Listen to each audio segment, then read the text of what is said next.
I made as a new entrepreneur. First of all, most entrepreneurs that I meet don't come from a long line of entrepreneurs.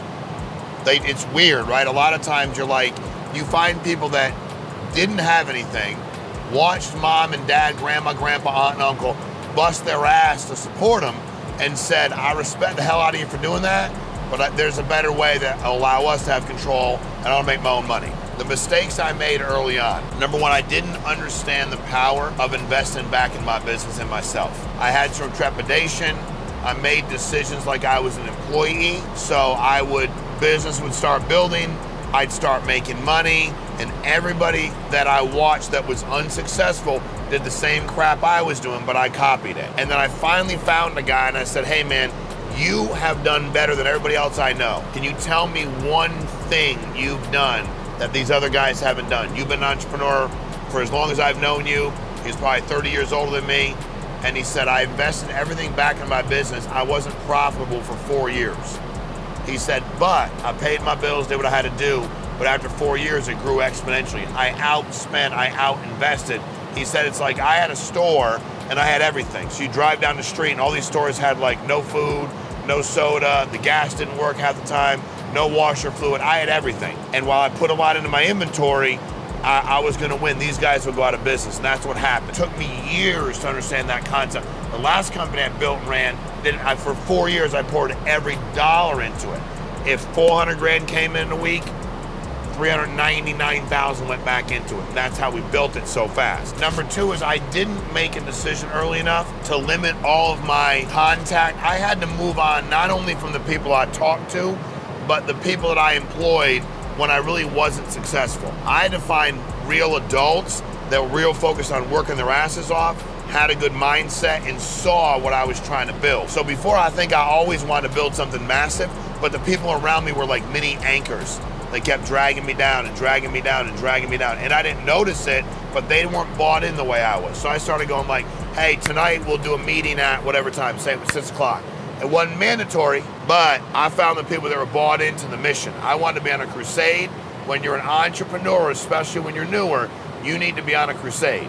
That's what people follow. They follow crusades, they follow bravery, they follow fearlessness, and you need an army of people, even if it's a small army around you, to run with you. So I made that mistake. I didn't get good people around me fast enough. I talked way too much. Like, I wanted to convince myself I knew what I was doing, and I made it my mission to get not around people that were motivational mother effing speakers or wrote books. Not those freaking people that think about how stupid it would be for me to go, hey, Mr. Book Writer, Mr. Motivational Speaker, you've never been in, let's pick life insurance. You've never been in life insurance sales ever. You've never built an agency. You've never worked with an insurance carrier. Can you please mentor me, Mr. Motivational Speaker? I stopped reading their crap. It took me a while. I didn't do it early. I was still going to the stuff. I was paying this guy $7,500, paying this one to listen to his stuff every day. I literally stopped doing all that. I only asked, spoke to, conversated about business with men and women that were in a better position than me, and I only read the Bible every day. I stopped all the other crap. Anything I had to pay for, I had to stop doing, because I realized if it was real value, they'd be getting paid by other people. They shouldn't have to charge me. And the biggest mistake I think I actually made early on, I assumed a lot of things about people. I started working with them and I was transactional. All right, Tom, you got started. Let me teach you how to sell. All right, Mike, you're gonna now manage these 4 people. All right, Tim, I need you to, I took a step back and I started going, all right, Tom, talk to me about how you grew up. Mom, dad, together, like who raised you? My mom did. God, was your dad around? Was he not around? No, he was around, so you had, and I dig. I just want to know siblings. First of all, birth order, history doesn't mean it's the only indicator. I want to understand you. I want to know what your why is or what your North Star is. I want to know what that's all about. But I also wanted to make sure that I knew how to connect with you. I wanted to find common ground. I wanted to know about things you've overcome. What was the hardest thing you've overcome in your life? I started having real adult conversations with people, and the people I was around, I was talking to a guy the other day, I love the guy, and my buddy's like, man, he's such a great guy, I know him really well, and I said, man, what a great dad he is. And he's like, what do you mean? I go, well, they adopted a special needs child, and like, child really needs a lot of support. And when he travels, his wife has a hard time because the boy's older and he can be physical and like they're trying to help. And he's like, oh, I didn't know that. I go, well, you never asked him. Like, you never asked. I'll sit with people and I'll say, where'd you work at before this? I worked wherever. This delivery company. I worked at this furniture store. And I'll go, do they know more about you or do I know more about you and I've known you for 30 minutes? 9 out of 10 times I go, dude, you know more about me. Nobody ever asked me anything about me.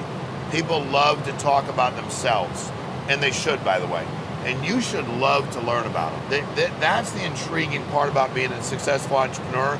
The most amazing thing, in my opinion, is all the life stories you get to have shared with you. And those are precious, man. And that's how you build armies. That's how you create movements. That's what a crusade's all about. Men and women that know about each other, similarly situated, know what they share, what they don't share, have a common North Star, and go out there and kick ass together. So those are some mistakes I made that you need to avoid. You need to avoid them fast. I can't take no loss.